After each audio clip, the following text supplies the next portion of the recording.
जम्मू कश्मीर में धारा 370 हटने के बाद अब वहाँ की क्या स्थिति है?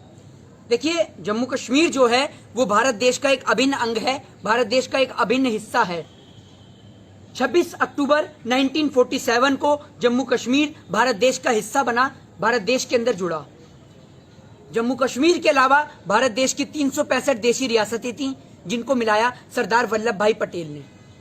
देश के अंदर कुछ ऐसी देशी रियासतें थीं जिनको मिलाना बहुत मुश्किल था। पहले नंबर पे थी जम्मू कश्मीर, दूसरे नंबर पे थी आपकी हैदराबाद और तीसरे नंबर पे थी आपकी जूनागढ़। ये तीन रियासतें ऐसी रियासतें थी जिनको भारत में विलय कराना बहुत जरूरी था।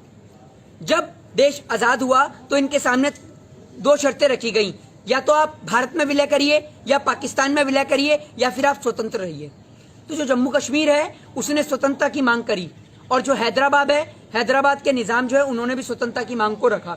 जम्मू कश्मीर के जो राजा हरि सिंह थे वो जम्मू कश्मीर को स्विट्जरलैंड जैसा बनाना चाहते थे, अगर हम 1947 का इतिहास पढ़ें तो। लेकिन इन भाजपा और आरएसएस के दलाल, इन गवारों को क्या पता देश के इतिहास के बारे में।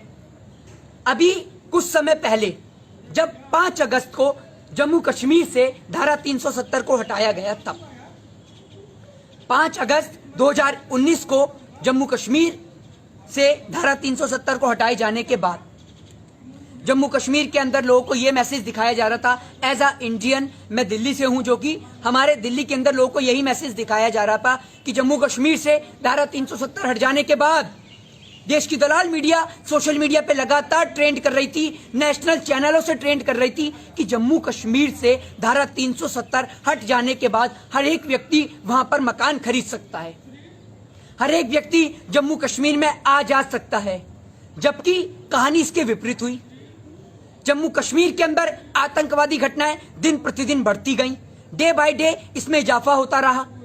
जम्मू कश्मीर से लोगों का पलायन शुरू हो गया, क्योंकि जम्मू कश्मीर की राजधानी श्रीनगर, वहां लोगों को व्यवसाय नहीं मिल रहा, काम नहीं किया जा रहा। दूसरी ओर जम्मू कश्मीर के लोगों पर आरोप लगाया जाता है। भैया, जम्मू कश्मीर देश का एक अभिन्न अंग है। गर्व करते हैं जम्मू कश्मीर की भूमि पर कि भारत का हिस्सा है, और न जाने कितने लोगों ने अपनी कुर्बानी दी, तब जम्मू कश्मीर भारत देश का हिस्सा बना।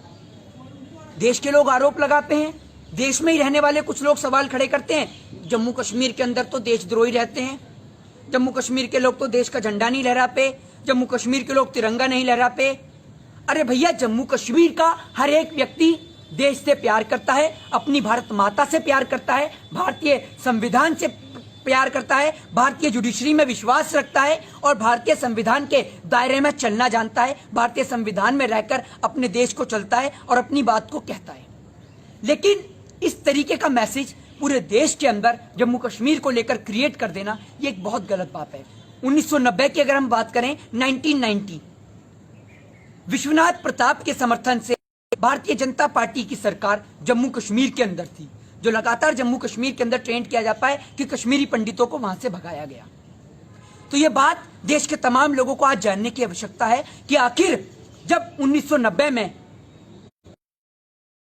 समर्थन से बीजेपी की सरकार थी, तो आखिर कश्मीरी पंडितों को कैसे भगाया गया।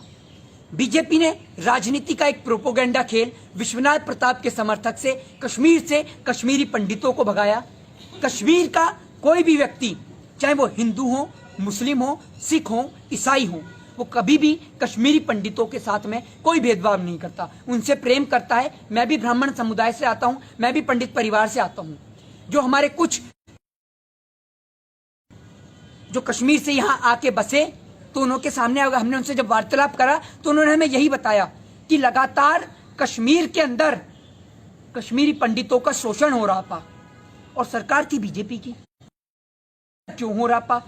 आज उत्तर प्रदेश के अंदर अगर आप जम्मू कश्मीर और उत्तर प्रदेश की राजधानी जो है लखनऊ, उत्तर प्रदेश के जिले हैं, राज्य हैं, कानपुर है, इलाहाबाद है, गाजियाबाद है, नोएडा है, ग्रेटर नोएडा है, और तमाम राज्य और जिले उत्तर प्रदेश के हैं। अगर आप उत्तर प्रदेश के कॉन्सेप्ट को जम्मू कश्मीर के कॉन्सेप्ट से मिलाकर देखें तो आपको भारतीय जनता पार्टी की राजनीति समझ में आ जाएगी। इन्होंने क्या कॉन्सेप्ट खेला, ये मैं आपको क्लियर करता हूं। जब 1990 में कश्मीरी पंडितों को भगाया तो देश में एक मैसेज कायम करा कि भैया देश से मुस्लिम जो हैं वो हिंदुओं पे आक्रमण कर रहे हैं, उनको मारने पीटने में लगे हुए हैं। अब उत्तर प्रदेश के अंदर यही मैसेज क्रिएट करा कि उत्तर प्रदेश के अंदर कभी मुस्लिमों को ये मॉब लिंचिंग के नाम पे मरवा देते हैं, तो कभी हिंदुओं की हत्या करवा देते हैं, कभी पत्रकारों की सरेआम हत्या हो जाती है, कभी साधु संतों को मरवा देते हैं। तो देश के तमाम लोग, चाहे वो जम्मू कश्मीर में रहते हो, चाहे वो देश के अन्य किसी भी राज्य में रहते हो, उनको यही बात बताना चाहता हूं कि ना ये राम के ना ये रहीम के, ये कुर्सी के पुजारी हैं और इन्हें कुर्सी प्रेमी लोग हैं, इन्हें कुर्सी से प्यार है। अगर ये अपनी कुर्सी के खातिर किसी भी व्यक्ति को बलि का बकरा बना सकते हैं, इस देश की दलाल मीडिया, भड़वा मीडिया जो लगातार सोशल मीडिया पे ट्रेंड करती थी, कश्मीर के अंदर सब कुछ बेहतर है, कश्मीर के अंदर हालत जो है वो लगातार बेहतर होते जा रहे हैं, जबकि ऐसा कुछ नहीं है। डे बाय डे टेररिस्ट घटनाएं कश्मीर के अंदर, दिन प्रतिदिन व्यवसाय की समस्या कश्मीर के अंदर, दिन प्रतिदिन शिक्षा की समस्या कश्मीर के अंदर बढ़ती जा रही है। मोहित जी, जिस तरीके से महबूबा मुफ्ती, मैं आपके प्रश्न बिल्कुल समझ चुका हूं, जिस तरीके से आप सवाल करने जा रहे हैं मुझसे महबूबा मुफ्ती को लेकर, जब तक ये महबूबा मुफ्ती भारतीय जनता पार्टी के साथ में रहती है तब तक ये देशभक्त है। जिस दिन ये भारतीय जनता पार्टी का आंचल छोड़ देती है, उनका दामन छोड़ देती है, तो ये देशद्रोही हो गए। आज एनएसए, रासुका, यूपीए जैसे कानून लगाकर देश के अंदर लोगों को नजरबंद किया जा रहा है। Right to speech, right to freedom का अधिकार उनसे छीना जा रहा है, जो देश के लिए एक बहुत गलत चीज है, क्योंकि हमारे देश के अंदर लोकतंत्र शाही शासन है। हमारे देश के अंदर राज्य व्यवस्था या सैनिक शासन नहीं है कि यहाँ पर राजा का राज चलेगा। और मोदी जी, ये आपके पिताजी की संपत्ति नहीं है, या आपके नेताओं की जागीर नहीं है कि आप रेलवे बेचेंगे, एयर इंडिया बेचेंगे, बीएसएनएल बेचेंगे या एमटीएनएल बेचेंगे। जम्मू कश्मीर के अलावा देश के 11 राज्य ऐसे हैं जहां पर धारा 371 लागू है।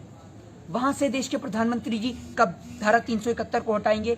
और जो लोग, देश के तमाम लोग मुझको सुन रहे हैं, उनको बता दूं कि जम्मू कश्मीर के अंदर हालत बहुत खराब है, हालत बहुत खराब हो चुकी है। देश के अंदर लोगों के पास रोजगार नहीं है, काम धंधा नहीं है, काम धंधा ठप हो चुका है। और जिस तरीके से लोगों को नजरबंद किया जा रहा है, पूरे देश के अंदर डिजिटल इंडिया का मैसेज दिया जाता है, वहां पर 4G नेटवर्क नहीं चलता, 2G नेटवर्क चलता है, उसकी भी बड़ी समस्या है। न जाने कैसे कैसे लोग वहां पर अपने पेट को भर रहे हैं, अपने बच्चों को पाल रहे हैं। सबसे बड़ी समस्या यही आती है, शिक्षा का कॉन्सेप्ट आज पूरे भारतवर्ष में बंद है। अगर आप बात करें कि ये हिंदू हितैषी सरकार है, तो तमिलनाडु के अंदर भी बहुत सारे हिंदू रहते हैं, पर वहां से कभी भारतीय जनता पार्टी नहीं जीतती। तो ना ये हिंदुओं के ना मुस्लिम के हैं। बात की जाती है जम्मू कश्मीर की, तब तो मैं आपको बता दूं कि जम्मू कश्मीर के अंदर आज भी एक सेब व्यापारी जब जाता है तो उसकी आतंकवादी हत्या कर देते हैं। जम्मू कश्मीर के अंदर आज भी एक सरपंच की हत्या हो जाती है। जम्मू कश्मीर के अंदर आज भी एक पॉलिटिशियन की हत्या हो जाती है। जम्मू कश्मीर के अंदर आज भी आतंकवादी घटनाएं बढ़ती जा रही हैं। जम्मू कश्मीर के अंदर आज भी एक स्कूल के अंदर आतंकवादी घुस के घटना कर देते हैं। जम्मू कश्मीर के अंदर आज भी बहन बेटियों के साथ में दुष्कर्म की घटनाएं लगातार सामने आ रही हैं। फर्क सिर्फ इतना सा है कि ये घटनाएं वायरल नहीं हो रही हैं, इनको दिखाया नहीं जा रहा, क्योंकि सारे के सारे चैनल जो है वो भारतीय जनता पार्टी के हैं। भारतीय जनता पार्टी के राज्यसभा सांसद सुभाष चंद्रा के हैं, अंबानी के हैं, अडानी के हैं। और आज देश में सरकार नहीं चला रही देश को, आज देश को चलाने वाले बड़े बड़े बिजनेसमैन हैं। अनिल अंबानी हैं, अडानी हैं और बहुत बड़े बड़े पत्रकार और बहुत बड़े बड़े बिजनेसमैन आज इस देश को चला रहे हैं, जो इस भारत देश का सौदा करने में लगे हुए हैं।